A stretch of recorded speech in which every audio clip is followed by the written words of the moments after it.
మజ్జిగ చారు, మజ్జిగ రసం, మజ్జిగ పులుసు ఇలా తయారు చేసి చూడండి. ఎలాంటి వర్షాకాలమైనా చలికాలమైనా ఇట్టే తింటారు. ముందుగా పెరుగు తీసుకొని బాగా క్రీమీ లాగా ఇలా చిలకాలి.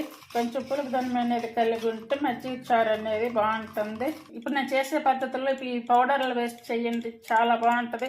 ఇలా తయారు చేయండి. పాత్ర తీసుకొని గిన్నెలో వేసుకోవాలి. మజ్జిగ మనకు సరిపోయిన వరకు వాటర్ తీసుకోవాలి.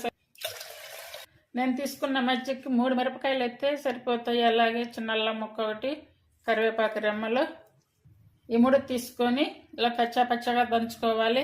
ఇలా దంచిన దాంట్లోనే నేనైతే కొంచెం వాటర్ వేస్తున్నాను. ఇది ఫిల్టర్ కొట్టుకోవాలి. ఇప్పుడు ఈ రసం అంతా కూడా ఈ మజ్జిగలో వేసుకోవాలి. కొంచెం పసుపు కూడా వేసుకోవాలి. అలాగే టేస్ట్ సరిపడే సాల్ట్, అలాగే కొన్ని ఉల్లిపాయలు కూడా వేసుకోవాలి. చూడండి, ఆవాలు మెంతులు కలిపి పట్టినటువంటి పౌడర్ అది. అలాగే 1/2 స్పూన్ వరకు జీరా, అలాగే 1/2 స్పూన్ వరకు పెప్పర్ పౌడర్. ఈ 4 పౌడర్లు ఇంట్లో ఉంటే కనుక డైరెక్ట్గా వేయండి. లేదనుకుంటే కనుక ఒకవేళ ఇంట్లో లేకపోతే వేయించి అలా పౌడర్లు వేయండి. మజ్జిగ రసంలో చాలా బాగుంటుంది టేస్ట్. ఇప్పుడు ఇది డైరెక్ట్గా వేసుకోవాలి.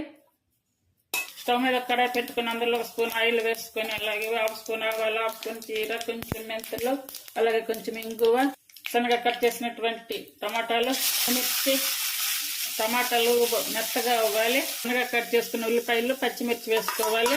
ఉల్లిపాయలు మెత్తం ఉడకాల్సిన అవసరం లేదు. ఇప్పుడు స్టవ్ ఆఫ్ వేసుకొని ఈ తాలింపు అంతా కూడా మజ్జిగలో వేసుకోవాలి.